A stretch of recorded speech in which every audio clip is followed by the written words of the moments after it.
అందరికీ నమస్కారం అండి. చాలా ఆనందంగా ఉంది ఈ క్రౌడ్ చూస్తుంటే. ఈ మధ్యకాలంలో ఎప్పుడు ఇంత క్రౌడ్ చూడలేదు. చాలా హ్యాపీగా ఉంది. And first I want thank audience ఇంత పెద్ద విజయం ఇచ్చినందుకు.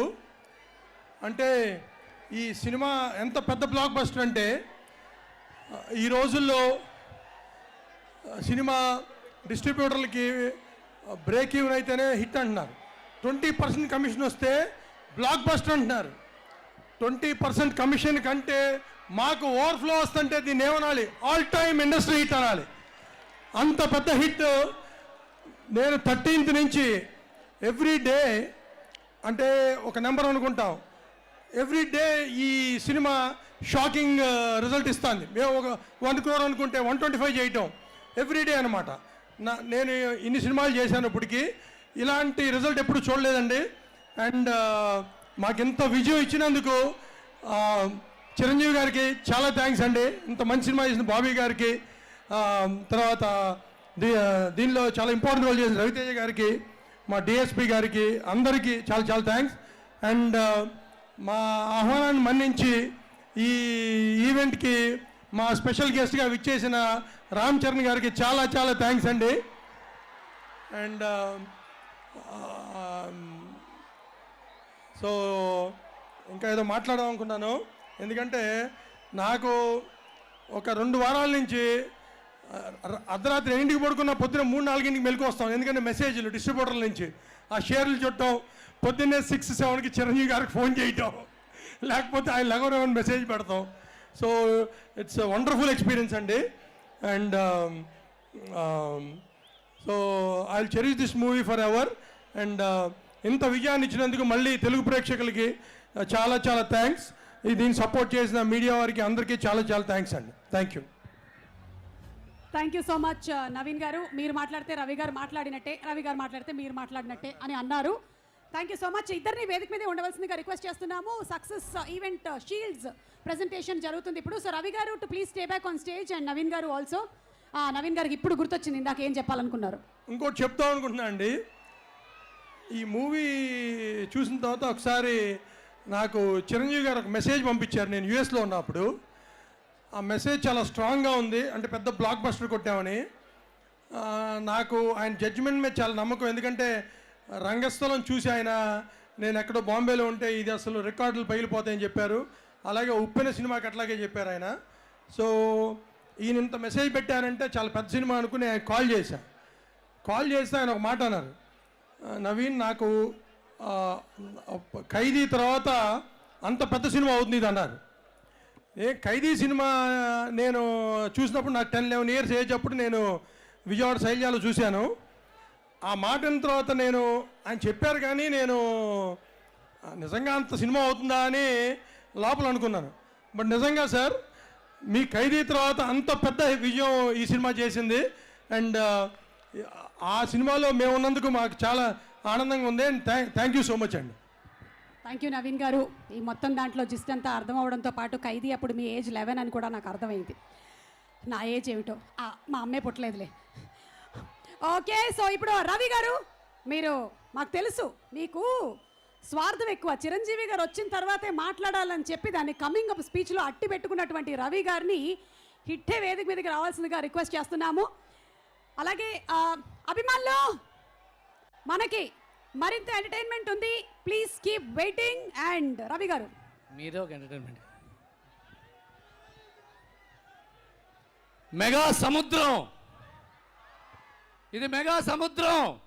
పూనకాలు ఫుల్లీ లోడెడ్ సముద్రం ఇది. చిన్నప్పటి నుంచి దొంగ మొగుడు, యముడికి మొగుడు, అత్తకి యముడు, అమ్మాయికి మొగుడు, ఘరానా మొగుడు చూసిన తర్వాత ఇవాళ చూసిన సినిమా మాస్ అమ్మ మొగుడు. ఈ సినిమాలో బాబీ నాకు ఒక డైలాగ్ ఇచ్చాడు, అదిగదిగో అశోక చక్రం, ఇదిగిదిగో ఏసీపీ విక్రమ్ అని. ఏసీపీ విక్రమ్ మా మాస్ మహారాజ్ రవితేజ్ అయితే, ఆ అశోక చక్రం మెగాస్టార్ చిరంజీవి గారు. అలాగే మెగాస్టార్ గురించి ఎన్ని చెప్పినా ఎంతమంది చెప్పినా మళ్ళీ మళ్ళీ మళ్ళీ మళ్ళీ చెప్పుకుంటే రామకోటి కోటి సారి రాసినా సరే ఎఫెక్ట్ ఉంటుంది. కాబట్టి ఇంకోసారి చిరంజీవి గారి గురించి మాట్లాడుకోవచ్చు. సరే, చిరంజీవి గారు ఆయనకు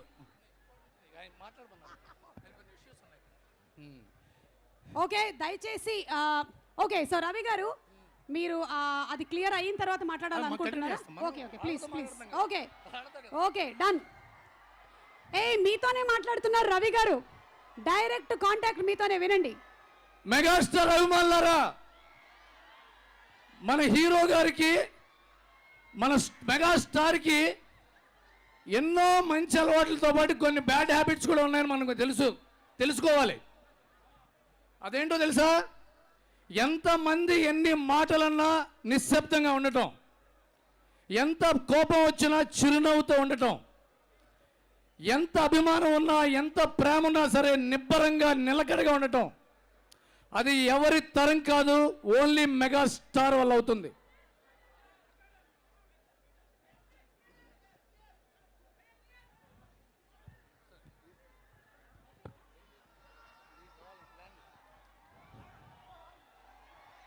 ఓకే, దయచేసి చిరంజీవి గారి ముందర ఉండే వాళ్ళందరినీ క్లియర్ చేయవలసిందిగా రిక్వెస్ట్ చేస్తున్నాము.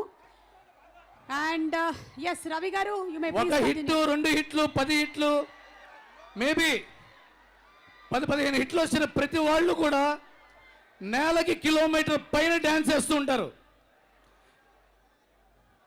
అన్నయ్య,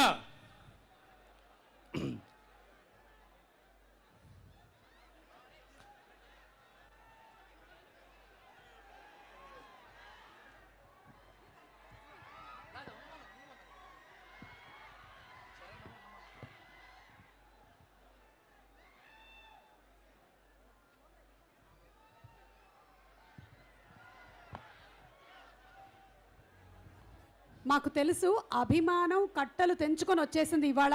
సముద్రానికి సునామీ వచ్చినట్టుంది వాళ్ళు చూస్తుంటే. ఇక్కడ ఈ అభిమానులు కట్టలు తెంచుకొని వస్తున్నారు. మీ అభిమానానికి చాలా సంతోషం. కానీ అభిమానంతో పాటు సెక్యూరిటీ కూడా చాలా అవసరం. దయచేసి సెక్యూరిటీ బ్రేక్ చేయొద్దు, అందరికీ ఇబ్బందిగా ఉంటుంది. నాకు ముందర సెక్యూరిటీ వాళ్ళే ఎక్కువ కనిపిస్తున్నారు. సెక్యూరిటీ ఇవాళ please give security to security. చాలా మందికి తెలియాల్సిన, ఈ విజయం ద్వారా తెలియాల్సిన కొన్ని ఉన్నాయి. ఒక హిట్, 2 హిట్లు, 4 హిట్లు, 10 హిట్లు వస్తే నేల నుంచి కిలోమీటర్ పైన నిలబడి డ్యాన్స్ చేస్తుంటారు అందరూ. కానీ ఇన్ని హిట్లు, ఇన్ని ఇండస్ట్రీ హిట్లు సంవత్సరానికి ఒకసారి తొడగొట్టి శిఖరం మీద కూర్చున్న మెగాస్టార్ రెమ్యూనరేషన్ ఎప్పుడు లాకర్లో పెట్టుకునే వాళ్ళకి తెలియదు, కానీ ఆయన స్టార్ డబుల్ మాత్రం లోపల పెట్టుకుని ఒక మనిషిగా ఉంటాడు ఆయన. చిరంజీవి గారి ఇంటికి చాలాసార్లు వెళ్ళాను నేను. ఒక్కోసారి నాకు డౌట్ వస్తుంటుంది, ఇది అన్నయ్య మీకు చెప్పాలి, ఇది నాకు అప్పుడప్పుడు డౌట్ వస్తుంటుంది. మీకున్న టెక్నాలజికల్ ఇంటెలిజెన్స్ వాళ్ళు మీరు కాదేమో, మీలాంటి వ్యక్తిని కొన్ని కూర్చోబెట్టారేమో. అంత మామూలుగా మాట్లాడుతూ ఉంటే ఇతనైనా అభిలాష ఇచ్చింది, ఈయనైనా ఛాలెంజ్ ఇచ్చింది, ఈయనైనా ఎముకుడికి మొగుడు, ఈయనైనా పసివాడు ప్రాణం, చెయ్యి చూసేవా ఎంత రఫ్గా ఉంటుంది అన్నది ఈయనైనా, మొక్కే కదా పీకేస్తే పీక కోస్తార వ్యక్తి ఈయనేనా మెగాస్టార్ చిరంజీవి అన్నంత నార్మల్గా మామూలుగా మనిషిలాగా మామూలుగా ఉండే వ్యక్తి చిరంజీవి గారు. అంత నేల మీద ఉండటం తపస్సు చేస్తే వస్తుంది, నిజం తెలుసుకుంటే వస్తుంది, నిలకడగా ఉంటే వస్తుంది.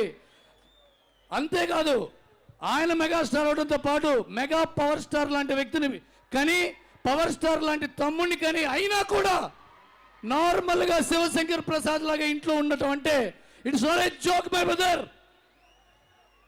దట్ ఈస్ చిరంజీవి గారు.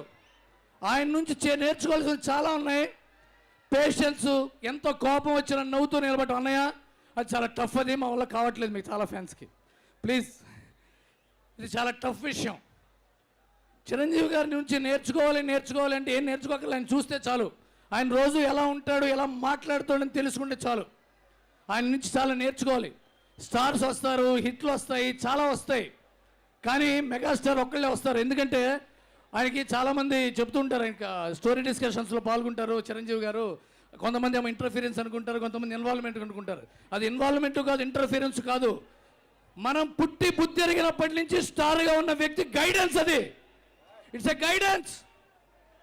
150 సినిమాలు చేసిన వ్యక్తి కనీసం 1000 కథలు వినుంటాడు. ఆయనకి జడ్జిమెంట్ ఉండదా? రిలీజ్కు ముందే నవీన్ గారికి టెక్స్ట్ పెట్టిన ఆయనకి జడ్జిమెంట్ ఉండదా? రంగస్థలం ఉప్పినా చూసి జడ్జిమెంట్ ఇచ్చిన ఆయనకి కథా జడ్జిమెంట్ ఉండదా? ఎంతోమంది కెమెరామెన్స్, ఈశాన్ ఆర్య, బాలు మహేంద్ర, విఎస్ఆర్ స్వామి లాంటి కెమెరామెన్స్తో పనిచేసిన వాళ్ళకి మానిటర్ చూడకుండా లైటింగ్ గురించి చెప్పగలిగే మెగాస్టార్ ఆయనకి ఫోటోగ్రఫీ మీద గ్రిప్ ఉండదా? ఇళ్ళరాజాలు, చక్రవర్తి గారు, మణి శర్మ గారితో పనిచేసిన మహా మెగాస్టార్ ఆయనకి మ్యూజిక్ మీద గ్రిప్ ఉండదా? 24 క్రాఫ్ట్స్ మీద 365 days 24/7 మెలకుగా గ్రిప్ ఉన్న వ్యక్తి మెగాస్టార్. ఆయన ఏమైనా చెప్తుంటే వినాలి. పాటించామా పాటించడా అది మన విఘ్నత, వినాలి. అలాంటి మెగాస్టార్కి రాబోయే దర్శకులు ఇప్పటిదాకా చేసిన వాళ్ళు ప్రతి వాళ్ళకి ఆయన ఒక గైడ్గా ఉన్నారన్నయ్య. Thank you so much. It is a never ending speech if I talk like this. I want to end this abruptly. Thank you so much mega fans. Thank you Ravi garu. మీరు చెప్పింది అక్షర సత్యము. స్థిత ప్రజ్ఞత పేరు మన మెగాస్టార్ చిరంజీవి గారు. అండ్ శ్రమించడం అనే దానికి అర్థం మెగాస్టార్ చిరంజీవి గారు. రక్తం పంచకపోయినా రక్తం పంచేటువంటి గుణం పేరు మెగాస్టార్ చిరంజీవి గారు. అర్థించక ముందే అన్నం పెట్టేటువంటి గుణం పేరు మెగాస్టార్ చిరంజీవి గారు. ఈరోజు ఇక్కడ వచ్చినటువంటి టెక్నీషియన్స్ అందరికీ షీల్డ్స్ని అందించడానికి వేదికపైకి సాదరంగా ఆహ్వానించేస్తున్నాము మన మెగాస్టార్ చిరంజీవి గారిని. To please present the shields to our technicians. Megastar Chiranjeevi.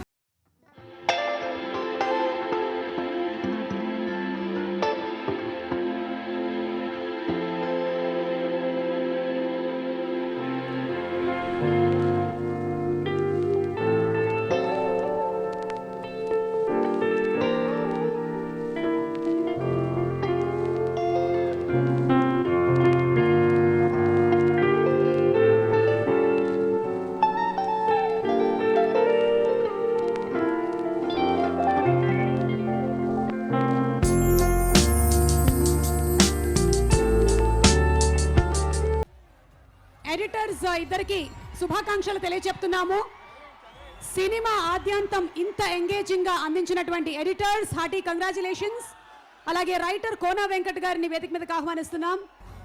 మరో రైటర్ చక్రి గారిని వేదిక మీదకి ఆహ్వానిస్తున్నాము.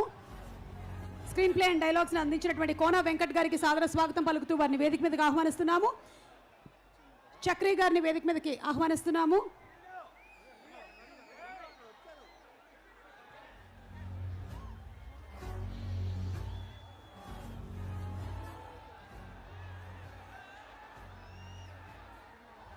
అసలు మన తెలుగు ఫిలిం ఇండస్ట్రీలో ఇలా షీల్డ్స్ అందించి మెగాస్టార్ చిరంజీవి గారు కూడా మురిసిపోతున్నారు ఇది చూసి. అసలు ఎన్ని రోజులైంది కానీ, కొన్ని సంవత్సరాలు అయింది కానీ మేము ఇదే కళ్ళతో ఇదే మైక్లో ఇందిరా లాంటి ఫంక్షన్స్ చేశాము. సో ఈ అద్భుతాన్ని చూడడానికి నిజంగా యూనిట్ సభ్యులు ఎంత ఆనందంగా ఉన్నారో దానితో పాటు అభిమానులు కూడా అంతే ఆనందంగా ఉన్నారు. టు ఎడిటర్స్ నిరంజన్ గారు, టు ఎడిటర్ నిరంజన్ గారు అండ్ చోటా కే ప్రసాద్ గారు, కంగ్రాట్స్ అండి. ఇద్దరు అద్భుతమైనటువంటి జాబ్ చేశారు. కంప్లీట్లీ ఎంగేజింగ్ ఫిల్మ్ని మాకు అందించారు. Heartiest congratulations. ఎందుకంటే it's not an easy job to edit. Writer Kona Venkat garu, writer Chakri గారు, రైటర్ మోహన కృష్ణ గారు, రైటర్ వినీత్ గారు,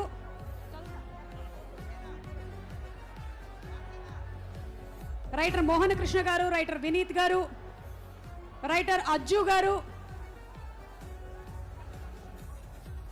రైటర్ భాను గారు, writer Nandu garu, lyric writer and singer Roll Rida గారు,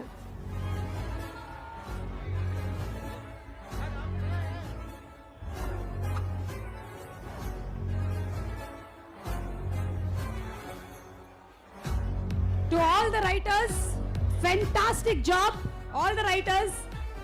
ఇంత హార్డ్ వర్క్, ఇంత అద్భుతంగా పనిచేసినటువంటి రైటర్స్ అందరికీ నిజంగా ఇందులో పనిచేసిన సభ్యులందరూ చాలా లక్కీ. మీకు తెలుసా అసలు షీల్డ్ అనే వచ్చి ఎన్ని సంవత్సరాలు అవుతుందో తెలుసా మీకు? So Mythri movie makers and megastar Chiranjeevi గారి మాస్ మహారాజా రవితేజ గారి కాంబినేషన్లో ఇలా షీల్డ్స్తో ఈ సక్సెస్ పార్టీని చేసుకోవడం నిజంగానే బొంబాట్ సక్సెస్ పార్టీ ఇది. Once again congrats to Kona Venkat గారు, చక్రి గారు, మోహన్ కృష్ణ గారు, వినీత్ గారు, అజ్జు గారు, అలాగే Nandu garu, lyric writer and singer Roll Rider garu, chief co director P Somaraju garu, co director పూసల రాధాకృష్ణ గారు, కో డైరెక్టర్ క్రాంతి గారు, కో డైరెక్టర్ జానకీరామ్ గారు, అసోసియేట్ డైరెక్టర్ గెద్ద రామకృష్ణ గారు, అసోసియేట్ డైరెక్టర్ నాని గారు, షేక్ సుధానారాయణ గారు, అసోసియేట్ డైరెక్టర్ అలా సాయిరామ్ గారు, అసోసియేట్ డైరెక్టర్ కేశవ్ గారు, అసిస్టెంట్ డైరెక్టర్ బాలాజీ గారు, ఎగ్జిక్యూటివ్ ప్రొడ్యూసర్ కేవీవి బాలసుబ్రహ్మణ్యం గారు, ఎగ్జిక్యూటివ్ ప్రొడ్యూసర్ దినేష్ గారు, ప్రొడక్షన్ కంట్రోలర్ నాగు గారు, లైన్ ప్రొడ్యూసర్ దీపక్ గారు,